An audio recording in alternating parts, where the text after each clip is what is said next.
BCL industries की। तो हमने यहाँ पर देखा है कि जो कंपनी है वो तकरीबन 1500 करोड़ रुपए के मार्केट कैप वाली है। बीसीएल इंडस्ट्रीज अनाज आधारित एक्स्ट्रा न्यूट्रल अल्कोहल ईएनए और एथेनॉल की सबसे बड़ी मैन्युफैक्चरर है। साथ ही आप खाने के तेल, वनस्पति, डिस्टिलरी, रियल एस्टेट जैसे भी सेगमेंट्स देख ले तो यहाँ पर भी ये कामकाज करती है। आज ये कंपनी हमारे रडार पर इसलिए है क्योंकि हाल ही में पेट्रोलियम मंत्री हरदीप सिंह पुरी ने E100 फ्यूल लॉन्च किया है। इससे एथेनॉल बनाने वाली कंपनियों को भविष्य में कितना फायदा हो सकता है ये हम समझने की कोशिश करेंगे।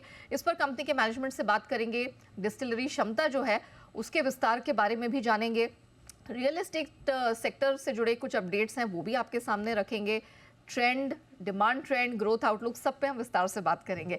चलिए विदाउट फर्दर अडू जोड़ते हैं, हमारे साथ कंपनी के एमडी मिस्टर कुशल मित्तल जुड़ चुके हैं। Mister Mittal sir, good afternoon, बहुत स्वागत है आपका जी बिजनेस पे। सर सबसे पहले तो इसी खबर से हम शुरुआत करेंगे जो पिछले हफ्ते आई है। हमने जो पेट्रोलियम मिनिस्टर है हरदीप सिंह पुरी, उनकी तरफ से लॉन्च होता हुआ देखा E100 फ्यूल। 5 स्टेट्स में 183 पेट्रोल पंप्स पे अब मिलने लगेगा। एथेनॉल सेक्टर के लिए ये खबर कैसी है? गोइंग फॉरवर्ड आप इसे कैसे फैलता हुआ, बड़ा होता हुआ और इम्पैक्ट करता हुआ देख रहे हैं? Good afternoon ma'am. तो जैसे आपने एकदम ठीक कहा है कि अब E100 लॉन्च हुआ है काफी शहरों में, बट इसका जो इम्पैक्ट है वो काफी लॉन्ग टर्म है और एक बड़ी अच्छी पॉलिसी है। अगर हम आज की डेट की बात करें तो इंडिया में जो एथनॉल ब्लेंडिंग है पेट्रोल के साथ वो 11 से 12% के बीच में है। जो गवर्नमेंट ऑफ इंडिया का टारगेट है 20% अचीव करना, और उसके बाद एथनॉल 100 एक बड़ा वायबल ऑप्शन है हमारे जैसे देश के लिए, जहां पर फार्मर्स की जो प्रोड्यूस है उसको अच्छा दाम मिले, हमारा इंपोर्ट कम हुए। इसके लिए एथनॉल 100 बहुत अच्छी पॉलिसी है। और हमने देखा है ब्राजील जैसे देशों में जहां पर ऐसी पॉलिसी आई तो वो भी फार्मर उसका बड़ा लाभ हुआ। आज की डेट की अगर बात करी जाए तो इंडस्ट्री के साथ साथ फार्मर का बड़ा लाभ हो रहा है इससे, क्योंकि देखिए जो मक्का पिछले साल 12-13 रुपए पे बिक रहा था वो आज एमएसपी पे मंडी में बिक रहा है। तो जो भी फार्मर मक्का उगा रहा है, जो भी अनबैरन लैंड में मक्का उग रहा था, उसके लिए फार्मर को बड़ा अच्छा प्राइस मिल रहा है। और मेज इन कंपैरिजन टू पैडी एक बहुत ही इजियर क्रॉप है फार्मर के लिए उगाने के लिए, और पानी भी बड़ा कम लगता है। तो ये क्रॉप भी ग्रीन है, तो हमारे इन्वायरमेंट के लिए भी बड़ा अच्छा है और इंडस्ट्री के लिए ये क्रॉप बहुत अच्छी है। ओके, इनफैक्ट मेरा जो अगला सवाल था वो ग्रेन बेस्ड इथेनॉल को लेकर ही था, क्योंकि सरकार है वो शुगर केन, गन्ने के ऊपर ग्रेन बेस्ड इथेनॉल को प्रेफरेंस दे रही है। और अभी के सिनेरियो में ये समझ में भी आता है जिस तरह के चीनी के उत्पादन को लेकर कयास हो रहे हैं और उसके अपडेट्स पे नजर रख रहे हैं। हमने इनफैक्ट ये भी देखा कि आपको 560 करोड़ के आसपास के ऑर्डर्स पिछले साल नवंबर में मिले हैं। Please correct me if I am wrong. तो जरा बताइए कि कितना एडवांटेज है गन्ने के ऊपर एथेनॉल ग्रेन से अर्जित करना, ये जरा समझाइए। मैम देखिए, आपने एकदम ठीक कहा है। अब जो गवर्नमेंट का फोकस है कि जो एडिशनल कैपेसिटी इस कंट्री में आएगी वो ग्रेन बेस्ड एथेनॉल से गवर्नमेंट चाह रही है। और ग्रेन में भी प्रेफरेंस है कि मेज बेस्ड एथेनॉल। जो पहले देखा जाए जो ये इंडस्ट्री चावल पे चल रही थी, और हमारी कंपनी कई सालों से कह रही थी कि इस इंडस्ट्री का फ्यूचर मेज बेस्ड है, क्योंकि मेज पानी भी कम लेता है, फार्मर को बेटर प्राइस मिलता है उसके लिए। और अगर इंडिया ग्लोबल यील्ड्स अचीव कर ले इन टर्म्स ऑफ मेज कल्टीवेशन, तो फार्मर के लिए भी बहुत अच्छा है। तो देखा जाए तो शुगर की जो क्रॉप है वो एक तरह से स्टैग्नेंट हो चुकी है। अब हमको फोकस करना है मेज के लिए, और मेज इंडस्ट्री फार्मर से एमएसपी रेट पे उठा ले और उसके अकॉर्डिंगली एथेनॉल बना के मार्केट में बेचे। तो ये बड़ी लॉन्ग टर्म पॉलिसी है अहं। जो ग्रेन बेस्ड एथेनॉल की है। ये तो अभी शुरुआत ही है। आई थिंक अगले कुछ 3-4 सालों में इस इंडस्ट्री में और बहुत ग्रोथ बाकी है। ऑलराइट, चलिए। तो ग्रेन बेस्ड और ख़ास तौर से मेज़, मक्के से निकलने वाला जो एथेनॉल है, अब उस पर यहाँ पर ना सिर्फ कंपनी का, पूरे सेक्टर का फोकस बढ़ेगा, क्योंकि सरकार चाहती है कि गन्ने के बजाय यहाँ पर मक्के पर से एथेनॉल निकालने पर ज़्यादा फोकस किया जाए। अच्छा, मित्तल जी आपसे समझना चाहेंगे, apart from supplying extra neutral alcohol, आपकी कंपनी कंट्री लिकर के भी सेल्स में है। तो ज़रा बताइए कि उसका आपकी आय पर, आपके रेवेन्यू पर किस तरह का कंट्रीब्यूशन है, और क्या ये आगे इसको स्केल अप करने की योजना है, क्या इरादा है अभी? जी मैम, जो हमारा कंट्री लेकर का बिजनेस है उसका लगभग इस साल जो रेवेन्यू आएगा लगभग 150 करोड़ के आसपास होएगा ओवरऑल रेवेन्यू में से। तो देखा जाए ये पिछले साल से डबल से भी ज्यादा है। हम्म। एंड कंपनी की कोशिश है कि जितना ऑर्गेनिकली इस सेक्टर में आगे बढ़े, हम बढ़ना चाहेंगे ओके। कि एट द सेम टाइम जो दूसरे बॉटलर्स प्रेजेंट है उनके जितने रिबेट लगा के नुकसान पे ना बेच के हम्म। जो हमारे प्राइसिंग है उस मॉडल को ध्यान में रखते हुए जितनी ऑर्गेनिकली सेल्स में ग्रोथ आए तो हम उस पे ही काम कर रहे हैं।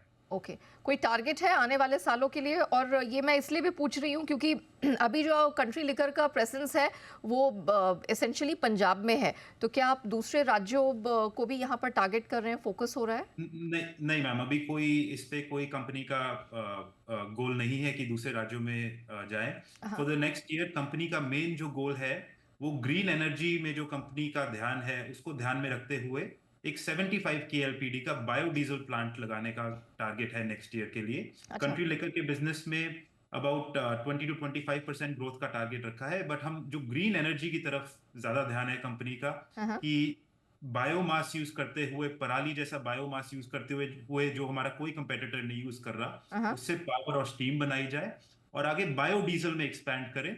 और ये जो बायोडीजल के बारे में मैं अगर थोड़ा सा बताऊं हम्म। तो बायोडीजल में भी गवर्नमेंट ऑफ इंडिया का मैंडेट है कि 5% ब्लेंडिंग तक अचीव करना है, ओके। जो आज की डेट में 0.5 से भी कम है, 0.5% से। हाँ। तो जो हमने 75 KLPD का प्रपोजल है हमारा बायोडीजल का, इसमें जो बेसिक रॉ मटेरियल है about 60% of our basic raw material मक्के का तेल होएगा, जो हमारा रॉ मटेरियल है एथेनॉल प्रोसेस के लिए। अच्छा। So this will be a further vertical integration of our ethanol process, और उससे आगे हमारा बायोडीजल बनाने का ये जो गोल है इस पे अब हम जुड़े हुए हैं हाँ। और इसी पे सबसे ज्यादा ध्यान है कंपनी का। ओके। तो ये जिस प्लांट की आप बात कर रहे हैं ये कब से ऑपरेशनल हो जाएगा और रेवेन्यूज पे इसका हम इम्पैक्ट कब से देखेंगे?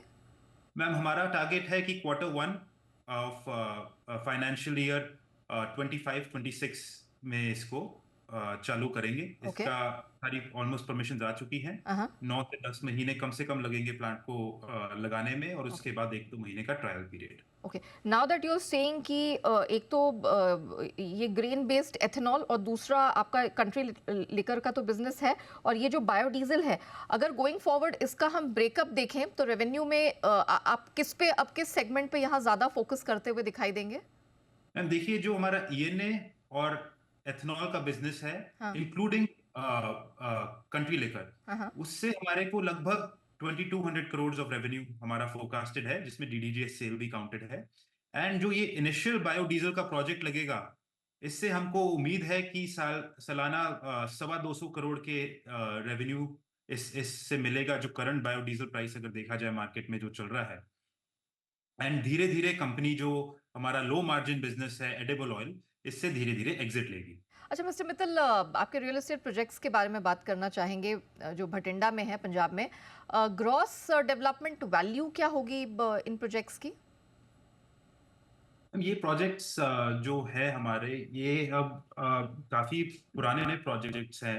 ये 2007 में लॉन्च हुए थे। एंड ये कंपनी इसलिए इनमें आई थी क्योंकि कंपनी को तब आइडिया हो गया था कि कंपनी को डाइवर्सिफाई करना है।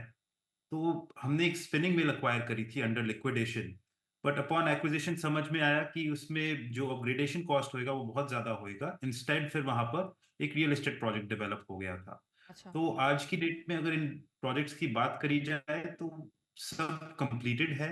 आई थिंक देखा जाए तो 95% से ज्यादा इन्वेंटोरी भी अब इनकी बिक चुकी है। तो अब ज्यादा कुछ इनमें रहा नहीं, और कंपनी का कोई आगे फोकस भी नहीं है रियल एस्टेट सेक्टर पे। ओके। तो ये जितने प्रोजेक्ट्स हैं इन्हीं को मेंटेन करेंगे भटिंडा में या पंजाब में, या उसके बाहर रियल एस्टेट स्पेस में आप और एक्सपेंशन नहीं देख रहे हैं? जी नहीं मैम। ओके। अच्छा, आपने ब्रेक पर जाने से पहले मेंशन किया था कि एडिबल ऑयल बिजनेस से आप धीरे धीरे करके निकलने का विचार कर रहे हैं। मुझे ज़रा बताएंगे कि और कोई प्लान्स हैं आपके डीमर्जर के गोइंग फॉरवर्ड? नहीं, डीमर्जर के कोई प्लान्स नहीं है। अच्छा। पर जैसे मैं कह रहा था, हाँ। हमारे edible oil fully vertically integrated edible oil unit है। अच्छा। तो इसमें जो राइस मिल का बिजनेस है उससे हम नेक्स्ट ईयर तक एग्जिट करने का पूरा हमारा डिसीजन हो चुका है। हाँ। हाँ। और जो ऑयल एक्सट्रैक्शन पार्ट है कंपनी का, जी। वो कंपनी अब शिफ्ट करेगी, जो हमारा जहां पर हमारा डिस्टिलरी है, हाँ। हाँ। कि जो मेज से ऑयल एक्सट्रैक्ट करे सक्सेसफुली, और इंस्टेड की एडिबल ऑयल पे ध्यान दिया जाए, हम अब बायोडीजल पे ध्यान देंगे। ओके, पॉइंट तो टेकन। ऑयल एक्सट्रैक्शन जारी रहेगा, बट खाने का तेल बनाने की जगह बायोडीजल पे ध्यान रहेगा। Okay, valid valid. Thank you so much for the clarity mister Mittal. It was a pleasure having you, और आपने बहुत बेहतरीन तरीके से कंपनी की पूरी योजनाओं के बारे में, प्लान्स के बारे में हमारे दर्शकों को बताया, so thank you very much.